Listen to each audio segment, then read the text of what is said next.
Kula nuwun pemirsa yang berbahagia. Assalamualaikum warahmatullahi wabarakatuh. Salam sehat, salam semangat, dan salam budaya pewayangan. Kembali berjumpa bersama channel Ari Poncowolo, channel yang mengulas seputar pewayangan Jawa. Pada kesempatan video kali ini akan membahas para tokoh raksasa atau buto yang diceritakan mempunyai ketulusan hati ataupun hati yang suci. Siapa saja mereka? Simak terus, jangan kemana-mana.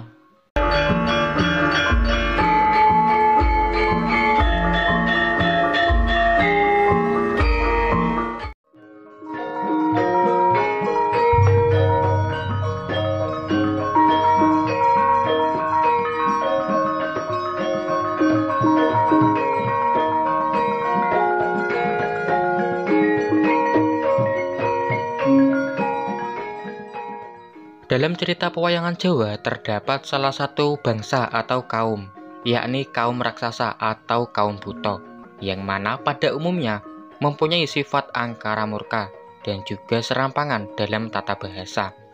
Namun demikian, terdapat tokoh-tokoh pewayangan Jawa yang masuk golongan raksasa atau buto, namun mempunyai kepribadian yang sangat luhur dan juga hati yang suci.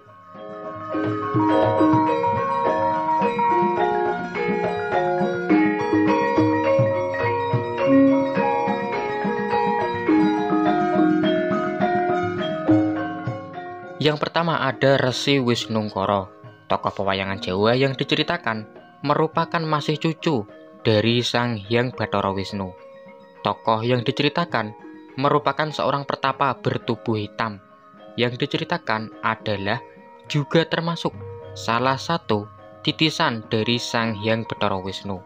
Resi Wisnungkara merupakan tokoh pewayangan Jawa yang masuk golongan raksasa atau buto, dengan tugas yang sangatlah berat, karena bertugas memberikan kesejahteraan kepada bangsa raksasa atau buto dan kaum Asura, dan juga mengajarkan fatwa kebajikan, terutama pada tokoh-tokoh yang diceritakan ada pada zaman Lokapolo dan juga zaman Alengkodirojo.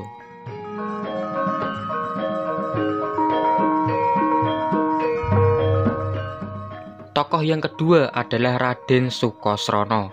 Tokoh yang diceritakan merupakan adik dari Raden Sumantri. Tokoh Raden Sukosrono digambarkan berwujud buta atau raksasa kerdil dan juga buruk rupa. Namun, walaupun berwujud raksasa ataupun buta, Raden Sukosrono diceritakan berjiwa kesatria, yang diceritakan mengabdi penuh kepada sang kakak, yakni Raden Sumantri. Dapat menyimak lakon Sumantri Ngenger yang memunculkan secara terus-menerus tokoh Raden Sukosrono.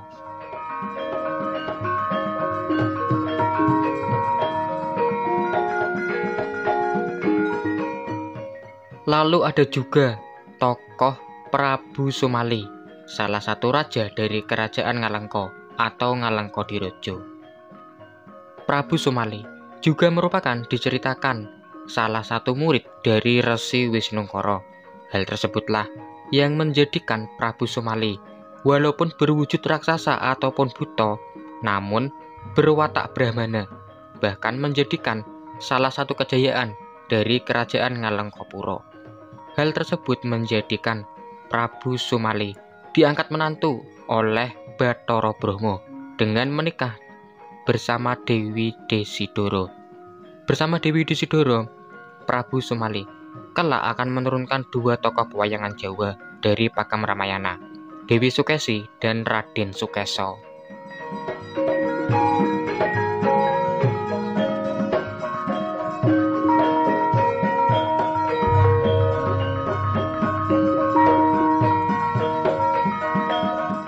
Berikutnya merupakan tokoh yang diceritakan merupakan masih cucu dari Prabu Sumali, yakni Raden Kumbakarna, putra dari Dewi Sukesi bersama Resi Wisrawa.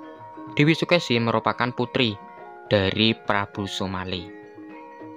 Raden Kumbakarna diceritakan merupakan seorang kesatria yang berhati suci, setia kepada negara tumpah darahnya. Tokoh yang cukup terkenal dalam Pakem Ramayana. Bahkan nama Raden Kumbakarna masuk dalam serat Tripomo Kawadar, 3 kesatria yang dapat dijadikan suri tauladan dengan sifatnya yang utama.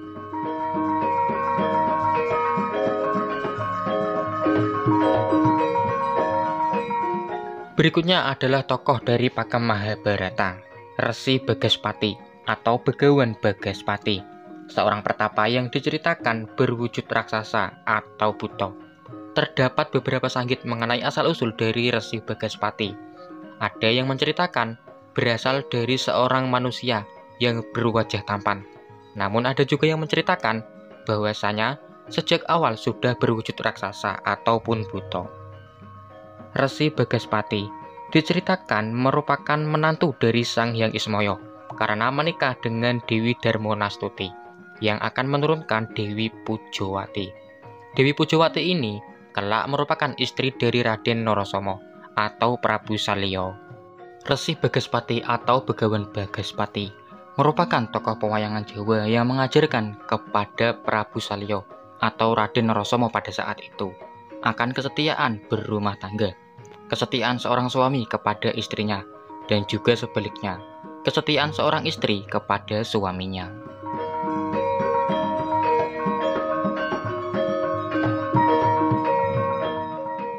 Berikutnya ada Raden Kalabendono, tokoh yang diceritakan berasal dari kerajaan Pringgondani, masuk sebagai Kadang Brojo atau para putra dari Prabu Tremboko dari kerajaan Pringgondani. Raden Kalabendono digambarkan sebagai raksasa ataupun buta, namun memiliki hati mulia karena kesetiaannya kepada sang keponakan, yakni Prabu Anom Gatotkaca.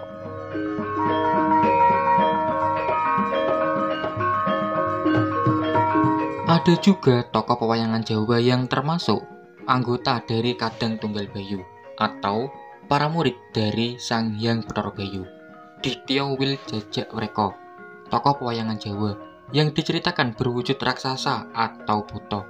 Namun, walaupun dengan kekuatannya yang sangat luar biasa, Ditya Wiljajawreka digambarkan kesatria dengan kepribadian yang luhur.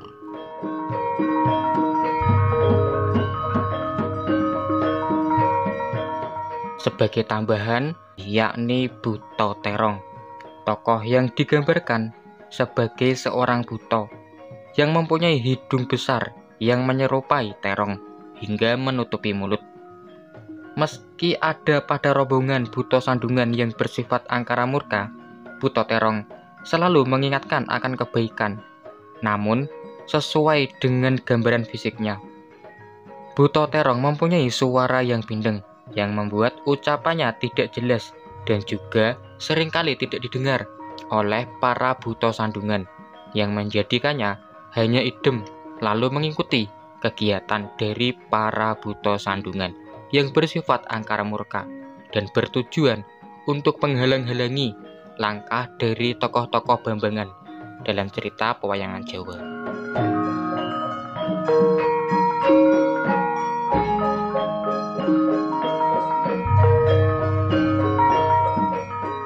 Demikian tokoh-tokoh pewayangan Jawa yang masuk bangsa raksasa ataupun bangsa buta, namun dengan kepribadian yang mulia, sangat bertolak belakang dengan kaum raksasa ataupun buta yang lainnya, yang diceritakan bersifat dasar angkara murka. Semoga video yang sederhana ini dapat memberikan manfaat untuk berbagi wawasan seputar pewayangan Jawa. Mohon dukungannya dengan subscribe channel Ari Poncowolo. Terima kasih atas waktunya menyimak. Mohon maaf karena pasti masih banyak kurangnya. Wassalamualaikum warahmatullahi wabarakatuh. Nuwun.